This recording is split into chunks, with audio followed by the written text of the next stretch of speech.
Віднині більше не друзі. Народні депутати припинили дію договору про дружбу, співробітництво і партнерство між Україною і Російською Федерацією. Ця угода діяла з 97-го і гарантувала, зокрема, територіальну цілісність країн. Після анексії Криму та військової агресії на Донбасі цей договір взагалі втратив свій сенс. І от чому саме зараз Україна наважилася фактично на розірвання угоди і чи матиме цей крок якісь наслідки на практиці, Олена Стецюк продовжить. Дружбі кінець – чи не найголовніший законопроект цього тижня. Договір про дружбу з Росією підписали Леонід Кучма і Борис Єльцин ще 31 травня 97-го року. Він передбачав, що сторони поважають територіальну цілісність одна одної і підтверджують непорушність кордонів. Та Росія цим знехтувала, як і принципами поваги до суверенітету та незастосування сили, що теж прописано в договорі.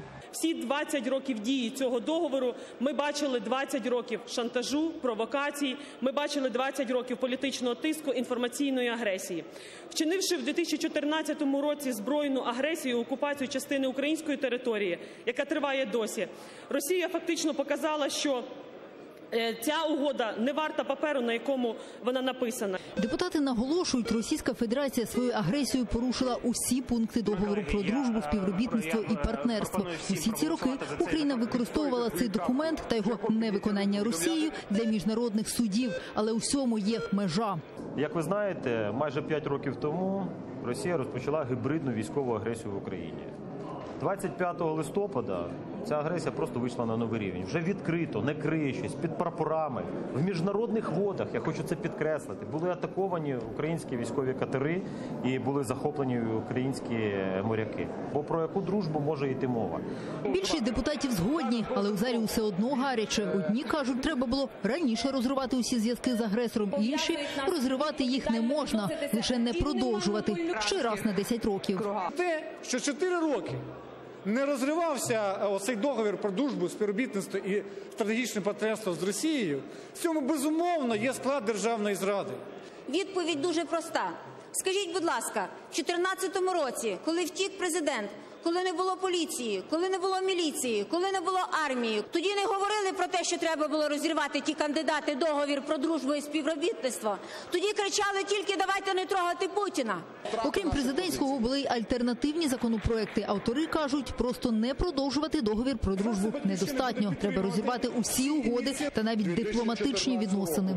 Що не можна сидіти на двох стільцях, не можна створювати таку шизофренічну ситуацію, коли ми розуміємо, що йде війна, йде агресія проти нашої держави, наші збройні сили, наші силові підрозділи, наші добровольчі батальйони стримували і стримують агресію Російської Федерації, але водночас у нас є торгівля, водночас у нас є дипломатичні стосунки. Нещодавна атака Російської Федерації на українських моряків стала останньою краплею. Крапку слід ставити у дипломатичних відносинах з агресором, переконаний голова Меджлісу Рефат Чубаров. Є світова практика дипломатична. Треба запрошувати третю країну, я вже про це декілька разів говорив, скажімо, Швейцарію, щоб вона була посередником щодо ситуації, коли мова йде про конкретних людей, про захист прав людини. А з огляду на агресію РФ у морі лунають заяви розірвати договір про спільне користування Азовом. Керч – українська земля, Крим – українська земля.